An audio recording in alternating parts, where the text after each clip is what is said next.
हाफिज़ जाफर साहब जो है नौहानी करेंगे इसमें और मोहम्मद वाले मोहम्मद बरतर सवा।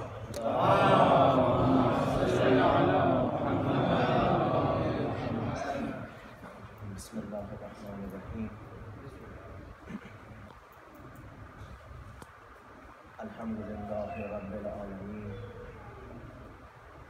अल्हम्दुलिल्लाहिल्लज़ी नव्वरा क़ुलूबना बिअनवारिल महब्बतिल अलविय्या व अकमल लना दीनना बिविलायतिल मुर्तज़विय्या व तम्म निअमतहु अलैना बिहिदायतिल हैदरिय्या व नुसल्ली व नुसल्लिमु अला सय्यिद मन खलक़ المؤمن الحق بالحق حبيب إلهنا وطبيب نفوسنا أبي القاسم محمد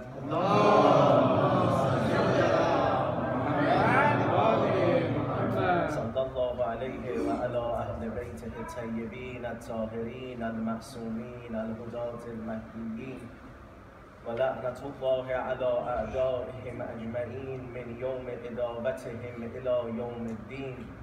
اللهم كن لوليك الحجة ابن الحسن صلواتك عليه وعلى آبائه في هذه الساعة وفي كل ساعة وليا وحافظا وغائدا وناصرا ودليلا وعينا حتى تسكنه أرضك طوعا وتمتعه فيها طويلا. وأما بعد فقد قال الله الحكيم في كتابه المجيد وقوله الحق بسم الله الرحمن الرحيم إنما يريد الله ليذهب عنكم الرجس أهل البيت ويطهركم تطهيرا.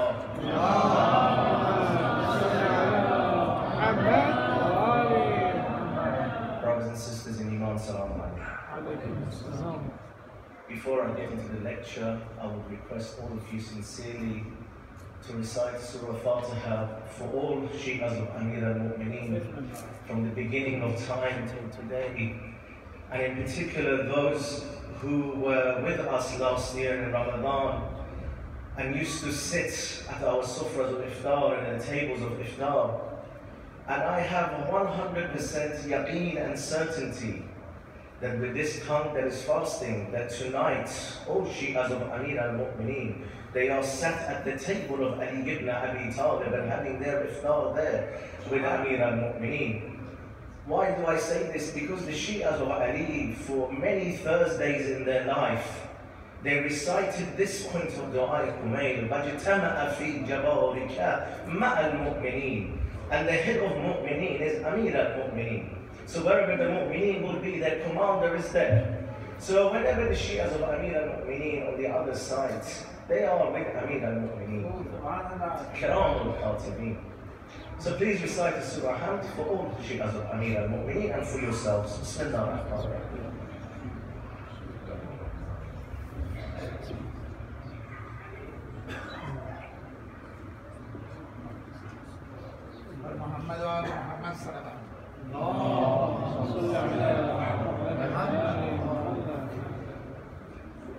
We look in the Quran, the word ah, made up of 3 letters, A-H-L, ah, is used many times in the Quran by Allah subhanahu wa ta'ala to describe a few people and groups of people. Sometimes when we look at the translations of the Quran and we want to translate the word ah, it is usually translated as being a family. So when we look at the words, for instance, Ahlul Bayt, we see that the word Ahlul Bayt means the people or the family of a household or a people of a household. Or when we look in our du'as, or we look at our hadiths, wherever this word Ahl is used, people will normally assume it to be that Allah is talking about a family. However, with Allah subhanahu wa ta'ala, family ties have no meaning. Allah subhanahu wa ta'ala does not work on a system of patriarchy. For Allah, it does not matter whether you are the son of a prophet, whether you are a wife of a prophet, whether you are the father-in-law of a prophet. For Allah, it does not matter. The word ah, yes, in translation, it means family. But also Allah subhanahu wa ta'ala so that we do not get mistaken, and that there is another meaning behind this word. And in the Quran, He has used these words to describe people who are not family members, even though they were blood related. I will quickly go through this, and then inshallah this becomes clearer. We will see that in the story of Nuh, which Allah says in the Quran that I have kept the Masal al-Nuh, the story of Nuh, alive for all generations to come, that it will be a lesson for the whole world to realize that the events that took place with Hazrat Nuh. Now we all know what happened. Hazrat Nuh for 950 years, he preached to his people, and his people would not listen to him, and they called him a crazy man, a fool, an old man. So he kept saying to them, there will be a flood, there will be the rain, they will come. Come towards me, and the people turned away from him. So with the command of Allah, he built an ark. And Allah says to him in the Quran very clearly, that when you fill this ark with the animals, 2 by 2, as we all know, also take with you the people who are min ahlik, who are from you. Did Noah fill all of his family into this ark? How big was his family? Because in our hadith, in our tradition, it says there were 84 people with him on this ark. So therefore, when Allah is saying these people are your they were not blood relations. Now, as if for Allah to confirm this matter even further, when they got onto the arks and the waters came and the rains came and the earth got flooded, when the water started to rise, Noah called out to his son. His son did not get onto the ark with him, because his son says in the Quran that I will go to the highest mountain, I will climb it, and I will be safe. In the Quran it says that when Noah met his son at the highest peak of the mountain, because the son had gone to the mountain, the water was rising up and he could see his son drowning. So Noah did say to Allah subhanahu wa ta'ala, Ya Allah, this is my son. He is drowning. He is from me. You said to fill the ark with your ahl. So I am asking you, Allah, tell him to come with me. He is from me. Allah says in the Quran very specifically, لَيْسَ مِنْ أَهْلِكَ. He did not use the word, he is not your son. لَيْسَ بُنَيَّ لَيْسَ مِنْ أَهْلِكَ. What does this mean? That means that whoever follows in a certain path, that whoever follows in the footsteps of the Prophet of Allah, who listens to the message of the Prophet of Allah, automatically becomes an ahl. This is why sometimes we get confused, because of course the respect for blood relations, we call it Sadir Rahim, and to have the connections and the blood bond is something that Islam is very particular on. But we should also realize that it doesn't matter if they are our sons, if they are our daughters, if they are our brothers, if they are our sisters, and they don't follow in your path. Allah is saying don't get too worried, because they are not from your ahl. So what about us? What are we striving for? What is month of Ramazan for?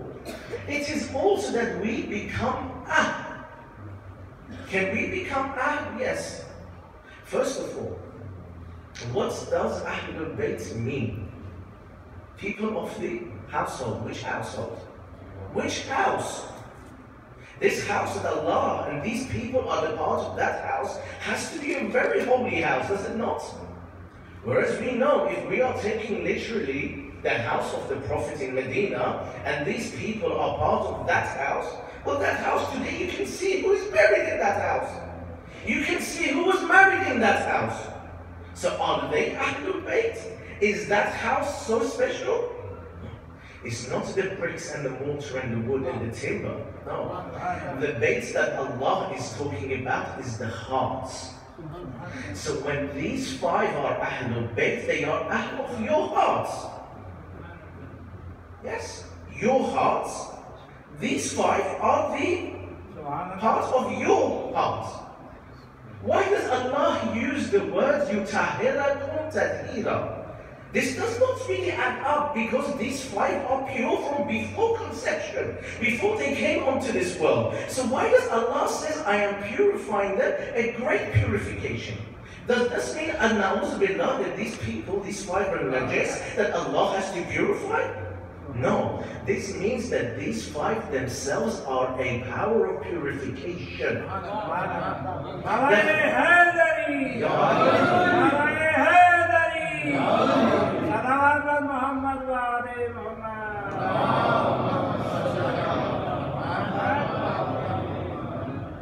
So wherever these 5 go, they take purity with them. We will see in our fiqh, there are certain things that have purification with them. For instance, the sun is a purifier. If you have a piece of clothing that is najis, Allah says if you place it in front of the sun's light, it will clean it. We don't believe this because we have to put it through the washing machine. We have to use the daz and the vanish to clean it. Then this piece of clothing is clean. But Allah says no. If you place it under the sun, the heat of the sun will purify it. Or for instance, if you clean something with a water that is flowing, it is a purification. Or Allah subhanahu wa ta'ala says the earth, piece of clay, itself is purification. Which is why when there is no water, it is said to do tayammum using the pure earth. Therefore, these 5, when Allah says that yutahhirakum tadhira, and He confirms this tathir, that they are purifiers. That means wherever Ahlul Bayt and the love of Ahlul Bayt goes, no matter how dirty the stain of that heart is, they will purify it. Yes? So, what is our role? What are we striving for? What is our achievement in this world? And why do we use this month of Ramazan to achieve this purification? Because of this month of Ramazan is a month Allah says that you gain piety. لَعَلَّكُمْ تَتَّقُونَ, so that you become pious. How do we become pious? Through not eating food and water? No. Is that we go and delve inside ourselves. Delve into this heart that is the bait of Allah. And use these nights from tonight and the following 3 nights of Layali al-Qadr, that we purify and we connect to that light of Ahlul Bayt, that we purify our souls and we become Ahl. Which Ahl do we become? One Ahl is guaranteed for every single creation. Whether you are Muslim, Jew, Christian, non-believer, you are automatically this Ahl. Which is this Ahl? This Ahl we recite in the du'as after the wajib praise in the month of Ramazan. Allahumma adkhil ala ahlil qubur as-surur. That means Allah is saying, the Imams are saying, that whoever dies, it is not differentiated here Muslim or non-Muslim, whoever dies becomes ahlil qubur. Nobody can escape death. So every human being is Ahl, but they are Ahlul Qubur. So this is guaranteed. The other 2 Ahl is not guaranteed at all. But we are striving towards it. What is the other Ahl that we have to become? We have to become so pure that we become part of Ahlul Bayt. How is this possible? This is impossible. Because those 5 were predestined by Allah subhanahu wa ta'ala. Nobody can join these 5. Can they? No, of course they can. Of course they can. Why do I say this? You look, when I say Allah subhanahu wa ta'ala does not care for blood relations. You look at the uncle of the Rasulullah in the Quran. What does Allah say about the uncle of Rasulullah? Tabbat yada Abi Lahab. Muhammad, he might be your uncle, but I am cursing him.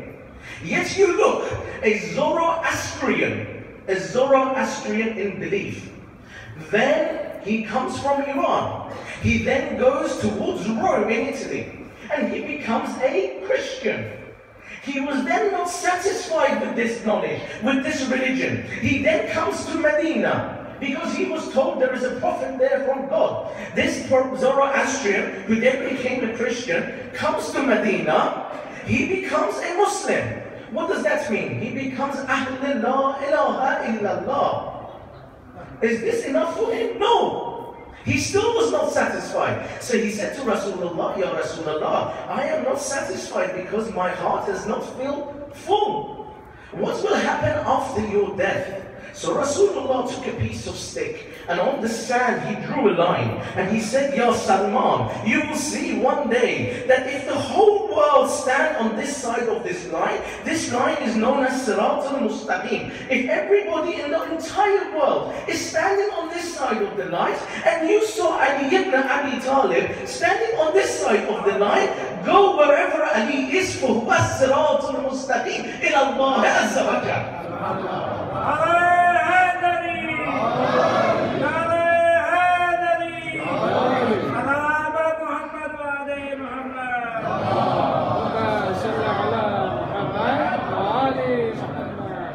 Salman, you understand this point. Do you accept this, Salman? You who have set out from day one to find the answer of divinity and the truth, does this accept with you? Do you accept the vilayat of Ali? He said, Ya Rasulullah, of course I do accept this. So what did Rasulullah say? Now you see again, Rasulullah is differentiating between the blood relation and the ahm. He says that from today, do not call Salman Salman al-Ajabi, but call him Salman Muhammadi. Allahumma salli ala Muhammad. So Rasulullah makes him a part of him, part of his family, right? Then when the vilayat of Ali came and Salman accepted him, Rasulullah said, Salman minna ahlan. So if Salman can become minna ahlal bayt, can we become minna ahlal bayt? Of course we can. What about Allah subhanahu wa ta'ala? Is he an ahl? Is Allah ahl? Yes. Because inshallah in 12 days time, 13 days time, when you go to the Eid prayers, what do you recite in the qunut of those Eid prayers? Allahumma ahlal kibriya'i wal adama wa ahlal judi wal jabarut wa ahlal afwi wal rahma wa ahlal taqwa wal maghfirah. So Allah subhanahu wa ta'ala is ahl as well. He is connected to certain qualities. That there is no separation. How do we know which ahl do we follow? The leaders, the people that were connected to Allah subhanahu wa ta'ala, that there was no separation between them and anyone else. Who do we look? I have always said to you, forget about sitting down and bringing lots of hadiths from the ahadith or looking into the verses of the Quran to confirm the vilayat of Ali. We do not need to do this. We have to look that the Khalifa of Allah, the representative of Allah, has to be the person who has the similar qualities to Allah subhanahu wa ta'ala. It's very simple. You look in the Quran, Allah mentions there are certain people in this world, when you mention the name Allah to them, وَجِلَتْ قُلُوبَهُمْ, their hearts become full of light and love.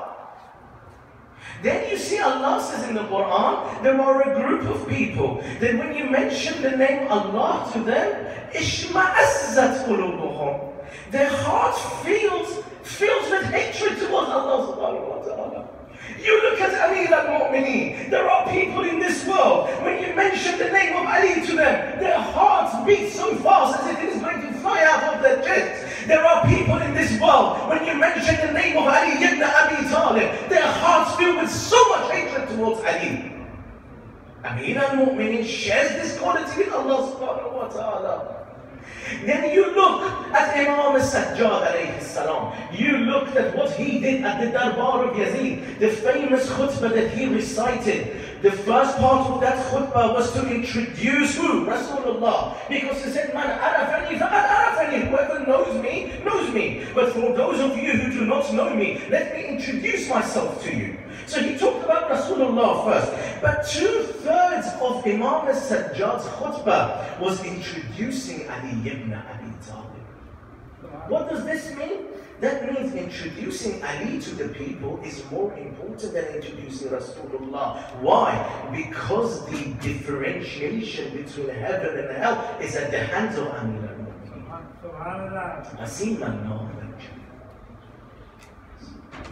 Then Imam Sajjad says this about Amir al-Mu'mineen in that khutbah. Anabno, man lam yakfur billahi tarfatul ayn. What does this mean? That means I am the son of the person who worshipped Allah tarfatul ayn. He did not do shukr to Allah at the blinking of an eye. How quickly is the blinking of an eye? A millisecond. Yet the enemies of Amir al-Mu'mineen lam yu'min billahi tarfatul ayn. The enemies of Amir al-Mu'mineen did not have iman tarfatul ayn. If they had iman, would they slap the daughter of Rasulullah in the face? If they had iman, would they do that? Would they burn the door of Fatima? So they didn't. Now come and marry your daughter to Rasulullah. You do not become Ahl. Make yourself the father-in-law of Rasulullah. You do not become Ahl. You try to force yourself onto Rasulullah, you do not become Ahl. So that is the second thing we have to strive for. What is the third thing we have to strive for? Is that we become Ahlullah, ilaha illallah. Why do I say this? When you go to the graveyards, to the cemetery, there is a very famous ziyarah that we recite at the graves. What do we say then? When we stand at the graves, we say these following words. As-salamu ala ahli la ilaha illallah. Min ahli la ilaha illallah. Ya ahli la ilaha illallah. Bahaqqi la ilaha illallah. There you go. Allah is Ahl. Rasulullah is Ahl. Panchani Park and the Imams are all Ahl. We are also Ahl because otherwise we will not be here. Our hearts are purified with the love of Amir al-Mu'mineen. Otherwise we will not be here. So we are all Ahl. So that's when we are put in Ahl al-Qubur, when we become people of the graveyards. That when someone comes and stands in our grave, which certainly they can say to us, Ya Ahl la ilaha illallah. That's where we become part of this great movement.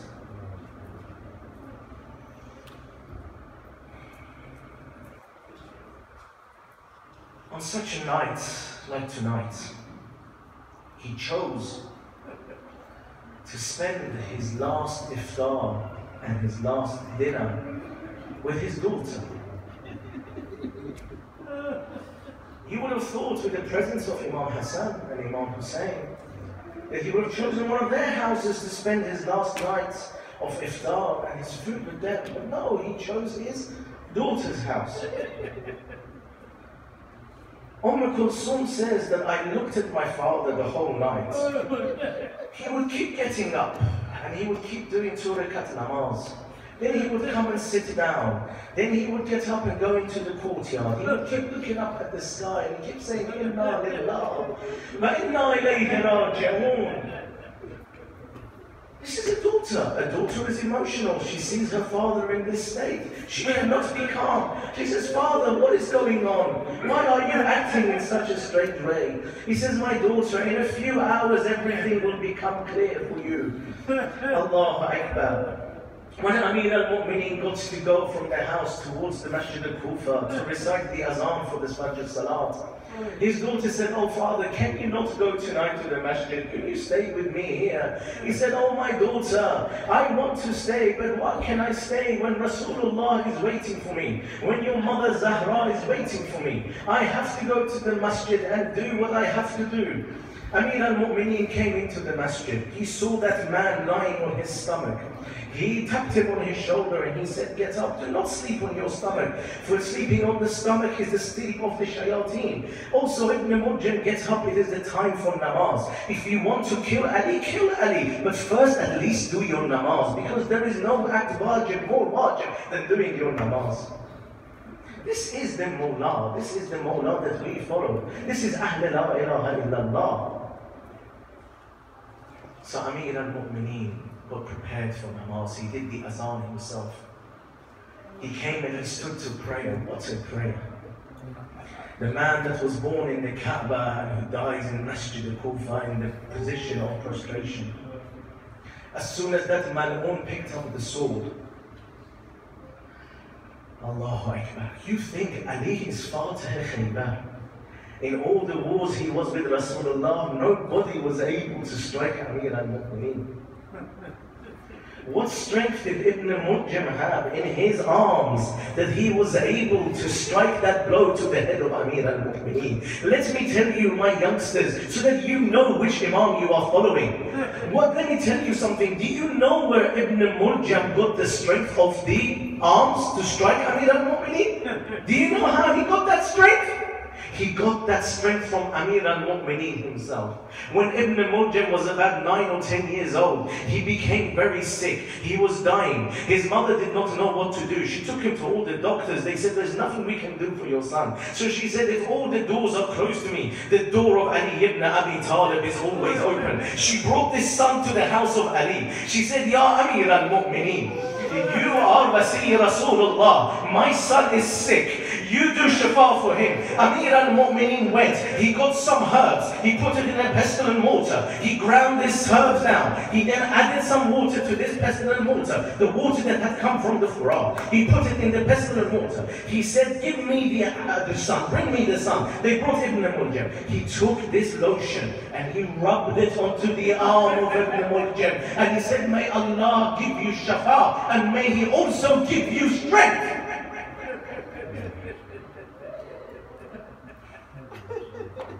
So they will treat us like that on the Day of Judgment? The Shias of Ali for a whole lifetime, that we have cried out Ali, that when we were toddlers, when we could not get up and walk, every time we fell over, our mothers would say to us, say Ya Ali and get up.